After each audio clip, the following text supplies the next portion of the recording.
What if Timu's here? Now, long ago, it was announced that a new follow-up to the 2008 horror film The Strangers has been in the works. Now, of course, they did announce that Deep Blue Sea director Rennie Harlan has been chosen to direct and all, but looks like it's not even going to be a follow-up, but more of a remake. And they've also said cast. According to Deadline, Riverdale's Madeline Pettit, Froy Gutierrez from Cruel Summer fame, and Gabrielle Bassa, who appeared in Netflix's Hillbilly Elegy, has been tapped to star in Lionsgate's remake of the 2008 horror film The Stranger, which has entered in production in Slovakia. Rennie Holland, who also directed Cliffhanger and Die Hard 2, is directing the film. In the Now, in the new Strangers, the film will follow Petra's character as she drives cross country with her longtime boyfriend, played by Froy, to begin a new life in the Pacific Northwest.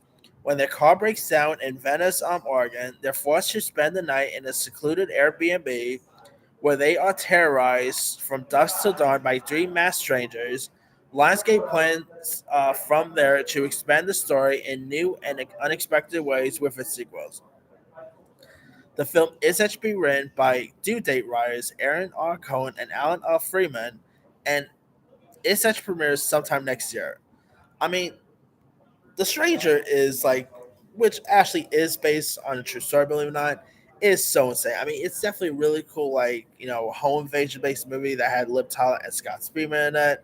Then they actually did a sequel back in 2018, which the marketing for the sequel was one of the coolest things I've seen. Because of course, I remember when the sequel, Strangers Prairie Night was coming out, no one knew a sequel was coming out until the trailer for this film got released. Because at the time, like this film went, the Strangers Prairie Night film went under a different name, and they did this with like Blair Witch. So I probably shouldn't have been surprised. Of course, when the first trailer for this film got released, I forgot what the original title was, but when the film trailer for Strangers Prayer Night got released, it that was when it was announced that this was a follow up. So yeah, I mean, it looks like this is actually more of a remake than a follow up. But hey, I'm interested to see where they're gonna take this to. I mean, Madeline, nice to see her really branching out after Riverdale. Of course, like just recently I saw that movie Jane, and she's not a bad actress in my opinion. So I'm glad to see her really branching out. So hopefully this remake could be interesting. Although Randy Harlan, that's a little worrisome. He has some good movies under his belt, like Deep Blue Sea, I like Cliffhanger. Uh, but he also did Exorcist. I believe the beginning. He also did. He also did some other stuff. So it's a bit of a hit and miss. So hopefully this has some potential. Anyway, let me let you guys. What are your thoughts on The Strangers officially getting a remake, and what are your thoughts on the cast of Bob? Were you ever fan of the first two Stranger movies? Are you even interested in checking out a remake of it? Do you like the cast of Bob? Drop comments below. Don't forget to like, subscribe, hit that bell for notification. This is Samuel Sire.